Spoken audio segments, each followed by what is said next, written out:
When you think about cybersecurity, you probably picture some hacker in a hoodie, right? But what about the people fighting back? In our world, organizations are under attack, like constantly. And to defend themselves, they need more than just good software. They need a command center, a kind of digital watchtower. And that's exactly what we're going to deconstruct today, the Security Operations Center, or SOC. 196 days. Just let that number sink in for a second. Any guesses what that is? Well, according to the research, that's the average amount of time it takes for a company to even notice that they've been hacked. Yep, that's almost 7 months that an attacker could be just hanging out in your network, completely undetected. And remember, that's just the average. So, that huge detection time, it's a massive red flag.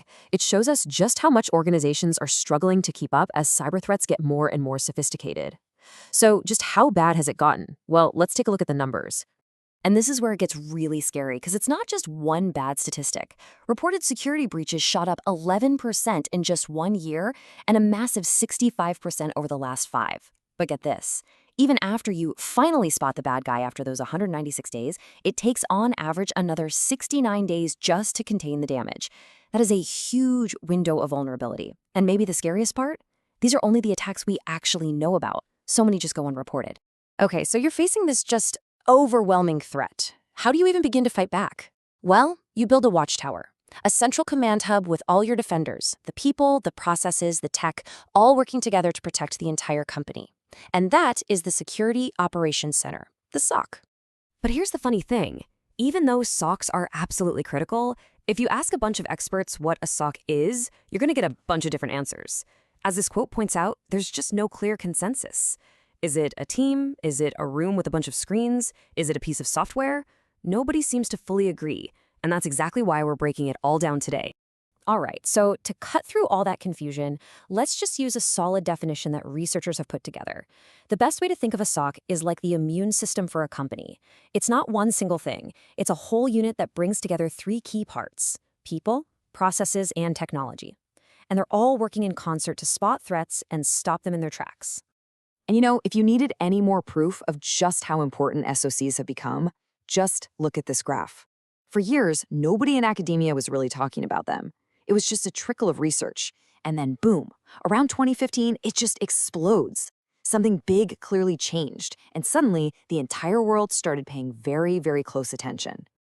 Now, before we go any deeper, let's get clear on what a SOC is not, because people mix these things up all the time. You've got the Network Operations Center, the NOC. They care if your internet is down. The SOC, on the other hand, cares if a hacker is the one who took your internet down. Then there's the CSIRT, the Incident Response Team. They're like the fire department. They only show up after the building is already on fire. The SOC is the 24/7 security system trying to stop the arsonist before they can even light the match. Okay, so we know what a SOC is and what it isn't. But what really goes on in there? Let's pop the hood and see how this thing is actually built. To really get it, researchers use this model called the PPTGC framework. It's a bit of a mouthful, but it stands for people, processes, technology, governance, and compliance. Think of this as the essential blueprint for building a cyber defense center that actually works. So let's break down each piece. So you have these 4 pillars, and here's the key. They are completely codependent. You could have the absolute best, most expensive technology in the world, right? But without the right people to make sense of its alerts, it's totally useless. And without clear processes, those people are just going to run around in circles during a crisis. And finally, governance and compliance sets the rules of the road. If any one of these pillars crumbles, the whole watchtower comes down with it. The tech is amazing, no doubt. But really, the beating heart of every single SOC is its people. These are the analysts on the front lines, the hunters, the responders, the ones making the tough calls. So how is this team of human defenders actually put together?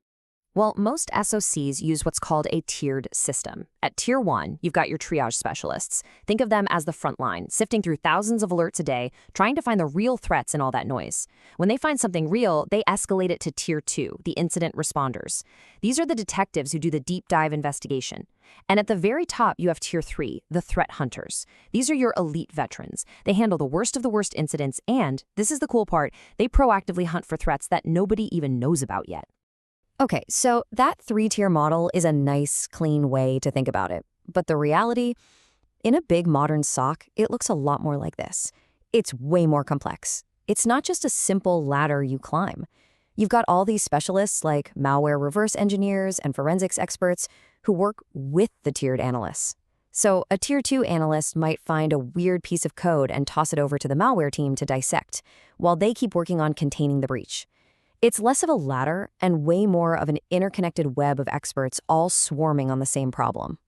And here's something that's really fascinating. Just being a technical genius isn't enough. The research makes it super clear that soft skills are becoming absolutely critical. Can you explain a really complex attack to a CEO who doesn't know anything about code? Are you just naturally curious? And, maybe most importantly, can you keep your cool when everything is on fire? Those are the skills that really make an analyst great. So, building this amazing team of defenders is the goal, right?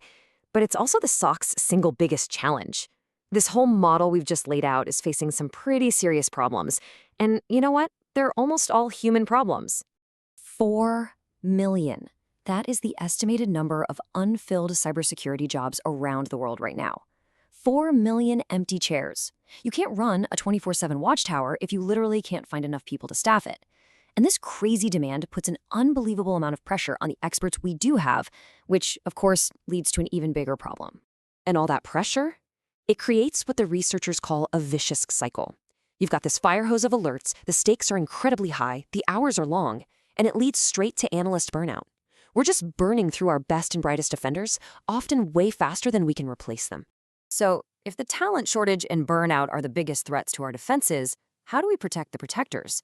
Well, the research points to a 3-pronged strategy. First, automate all the boring, repetitive stuff so your human experts can focus on actual, critical thinking. Second, make your processes way more efficient so analysts aren't wasting time on false alarms. And finally, and this is the big one, invest in your people. Give them the training, the tools, and the empowerment they need to not just be better at their jobs, but to actually want to stay. And that really leaves us with this one final critical question. The Security Operations Center is our best line of defense, but at the end of the day, it's powered by people. As the bad guys get smarter and their attacks get more automated, the real challenge for us isn't just building better tech. It's figuring out how we build, support, and ultimately protect the human beings standing on that digital watchtower.